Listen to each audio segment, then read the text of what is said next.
વ્યારા નજીક ઉકાઈ ડાબાકાંઠા નહેર પર મિત્ર સાથે રિક્ષા ધોવા ગયેલા બે મિત્ર નહેરના ઊંડા પાણીમાં ડૂબી જતા પંથકમાં ચકચાર મચી જવા પામી છે।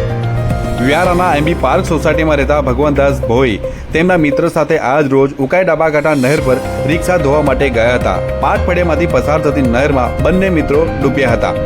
વ્યારા પાલિકાની ફાયર બ્રિગેડની ટીમ દ્વારા ઘટના સ્થળથી 1 કિલોમીટર દૂર નહેરમાંથી ભગવાનદાસ ભોઈનો મૃતદેહ બહાર કાઢી લેવામાં આવ્યો છે। જોકે મોડી સાંજ સુધી ફાયર બ્રિગેડ દ્વારા બીજા ઇસમની શોધખોળ હાથ ધરી હોવાનું જાણવા મળ્યું છે।